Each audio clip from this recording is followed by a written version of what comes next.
ಮುಖ್ಯವಾಗಿ ನೀವು ಹೇಳಿದಂಗೆ ನಾವು ಯೂಶುವಲಿ ನೋಡಿ ಬೆಲ್ಟ್ ಹಾಕಿದ್ರೆ ಪೈನ್ ಹೋಗುತ್ತೆ ಅನ್ನೋದು ಒಂದು ತಪ್ಪು ಕಲ್ಪನೆ. MRI ಮಾಡೋದ್ರಿಂದ ಪೈನ್ ಹೋಗುತ್ತೆ ಅನ್ನೋದು ತಪ್ಪು ಕಲ್ಪನೆ. MRI ಮಾಡೋದ್ರಿಂದ ಪೈನ್ ಹೋಗಲ್ಲ, ಏನಾದ್ರು ಇದ್ರೆ ಡಯಾಗ್ನೋಸಿಸ್ ಗೊತ್ತಾಗುತ್ತೆ. ಬಟ್ ಫಸ್ಟ್ ಟ್ರೀಟ್ಮೆಂಟ್ ತಗೊಂಡು ವಾಸಿ ಆಗಿಲ್ಲ ಅಂದ್ರೆ ನಾವು ಯೂಶುವಲಿ ಫಸ್ಟ್ ವಿಸಿಟ್ಗೆ ಬರ್ಕೊಡಲ್ಲ MRI. ಅವ್ರ MRI ಅದರಲ್ಲೇ ಇಟ್ಕೊಂಡು ಟ್ರೀಟ್ಮೆಂಟ್ ಕೊಟ್ಟಿರ್ತಾರೆ, 5 ವರ್ಷದಾಗಲಿ 10 ವರ್ಷದಾಗಲಿ. ಯಾಕಂದ್ರೆ ಅದೇ ಕಾಯಿಲೆ ಸ್ವಲ್ಪ ಜಾಸ್ತಿ ಆಗಿರುತ್ತೆ ಅಷ್ಟೇ.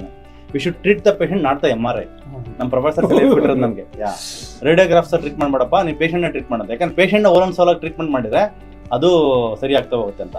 ಆಮೇಲೆ ಈ ಬೈಕ್ ಓಡಿಸೋದು ಬಿಟ್ಟು ಕಾರಲ್ಲಿ ಓಡಿದ್ರೆ ಪೇನ್ ಕಡಿಮೆ ಆಗುತ್ತೆ. ಇದೆಲ್ಲಾನು ನಮ್ಮ ಮನಸ್ಸಲ್ಲಿ ಬಂದಿರೋ ತಪ್ಪು ಕಲ್ಪನೆಗಳು. ಆಮೇಲೆ ಕ್ಯಾಲ್ಸಿಯಂಗೆ ಹಾಲು ಕುಡೀರಿ ಅಂತ, ಹಾಲಿಂದ ಆಕ್ಚುಲಿ ಆಗ 1% ಬೆನಿಫಿಟ್ಗೆ 99% ಸೈಡ್ ಎಫೆಕ್ಟ್ ನಾವು ತಗೊಂತಾ ಇದ್ವಿ. ಸೊ ಇವನ್ನೆಲ್ಲ ನಾವು ಕರೆಕ್ಷನ್ ಮಾಡಿದ್ರೆ ನೀವ್ ಹೇಳ್ದಂಗೆ ಅದು ಮಿಥ್ಯೆಗಳೇ ಇವತ್ತು ವರ್ಲ್ಡ್ ಅಲ್ಲಿ ಓಡ್ತಾ ಇದೆ. ಮಜ್ಜಿಗೆ ಹೆಂಗೆ? ಮಜ್ಜಿಗೆ ಯಾಕಂದ್ರೆ ಪ್ರೋಬಯೋಟಿಕ್, ಬೆಸ್ಟ್ ಪ್ರೋಬಯೋಟಿಕ್. ಮೊಸರು ಇಲ್ಲ, ಮೊಸರು ಪ್ರೋಬಯೋಟಿಕ್. ಏನಂದ್ರೆ ಮೊಸರಲ್ಲಿ ಇನ್ನೂ ಫ್ಯಾಟ್ ಇರುತ್ತೆ. ನಾವು ಅನ್ನದ ಜೊತೆ ತಿಂತೀವಿ, ಮೊಸರು ಯಾರು ಸಪರೇಟ್ ತಿಂದ್ರೆ ಒಳ್ಳೇದು. ಮೊಸರನ್ನ ಸಪರೇಟ್ ತಿಂದ್ರೆ ತುಂಬಾ ಒಳ್ಳೇದು.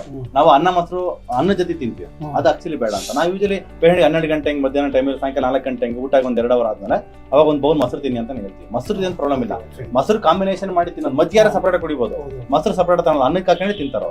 ಹಂಗಾಗಿ ನಾವು ಅದೊಂದು ಅವಾಯ್ಡ್ ಮಾಡಿಸ್ತೀವಿ. ಸೊ ಕಾಫಿ ಏನ್ ಮಾಡುತ್ತೆ ಅಂದ್ರೆ ಮುಖ್ಯವಾಗಿ ಬೋನ್ ಇರ್ತಕ್ಕಂಥ ಕ್ಯಾಲ್ಸಿಯಂ, ಮೆಗ್ನೀಷಿಯಂ ಎಲ್ಲ ಎಳೆದ್ಬಿಟ್ಟು ಬ್ಲಡ್ ತಂದು ಬ್ಲಡ್ ಇಂದ ಯೂರಿನ್ ಅಲ್ಲಿ ಮತ್ತೆ ಮೋಷನ್ ಅಲ್ಲಿ ಆಚೆ ಹಾಕುತ್ತೆ. ಅವಾಗ ನಾವ್ ಎಷ್ಟೇ ಕ್ಯಾಲ್ಸಿಯಂ ಆದ್ರೆ ಈ ಕಡೆ ಮಗುನ್ ತೂಗೋದು ನಾವೇ, ಈ ಕಡೆ ಜಿಗ್ಡೋದು ಈ ತರ ಆಗ್ತದೆ. ಈ ಕಾನ್ಸೆಪ್ಟ್ ನ ನಾವು ಅವಾಯ್ಡ್ ಮಾಡಕ್ಕೆ ಫಸ್ಟ್ ಜೂಟ ನಿಲ್ಸ್ಬಿಡಿ, ಆಮೇಲೆ ಮಗು ತನ್ಪಾಡಿ ತಾನೇ ನಿದ್ದೆ ಮಾಡುತ್ತೆ, ನೀವು ತೂಗೋದೇ ಬೇಡ ಅಂತ. ತುಂಬಾ ತುಂಬಾ ಖುಷಿ ಆಯ್ತು ನಿಮ್ಗೆ ವಾಸಿ ಆಗಿದ್ದು. ಒಂದೇ ವಿಸಿಟ್ಗೆ 80% ಕಡಿಮೆ ಆಗಿದೆಯಲ್ಲ, ಹಂಗಾಗಿ 80%. ಇವಾಗ ಏನು ನೋವಿದೆ, ಸೆಕೆಂಡ್ ಟೈಮ್ ಬಾ ಅಂತ ಬಂದಿದ್ದೀನಿ ಅಷ್ಟೇ, ಹೊರಟಿಲ್ಲ. ಅದೇ ಬ್ಲಡ್ ರಿಪೋರ್ಟ್ ನೋಡ್ಬಿಟ್ಟು ಏನಾದ್ರು ಬೇಸಿಕ್ ಚೇಂಜಸ್ ಇದ್ರೆ ಮಾಡ್ತೀನಿ, ಡಿಫಿಷಿಯನ್ಸಿ ಏನಾದ್ರು ಕರೆಕ್ಷನ್ ಮಾಡೋಣ ಅಷ್ಟೇ, ಮತ್ತೇನು ಬರೋ ಅವಶ್ಯಕತೆ ಇಲ್ಲ. ಇವತ್ತು ಏನಾದ್ರು ಪ್ರಿಕ್ ಕೊಟ್ಬಿಟ್ರೆ ಆಲ್ಮೋಸ್ಟ್ 95-98% ಹೋಗ್ಬಿಡುತ್ತೆ. ಇನ್ನು 1 ತಿಂಗಳು 2 ತಿಂಗಳು ಸಪ್ಲಿಮೆಂಟ್ಸ್ ಕಂಟಿನ್ಯೂ ಮಾಡ್ಬಿಟ್ಟು ಸ್ಟಾಪ್ ಮಾಡ್ಬಿಟ್ಟು ಅಷ್ಟೇ. ಫಸ್ಟ್ ಟೈಮ್ ಕೊಟ್ಟರೆ ಸಪ್ಲಿಮೆಂಟ್ಸ್ ಕಂಟಿನ್ಯೂ ಮಾಡಿ. Thank you sir.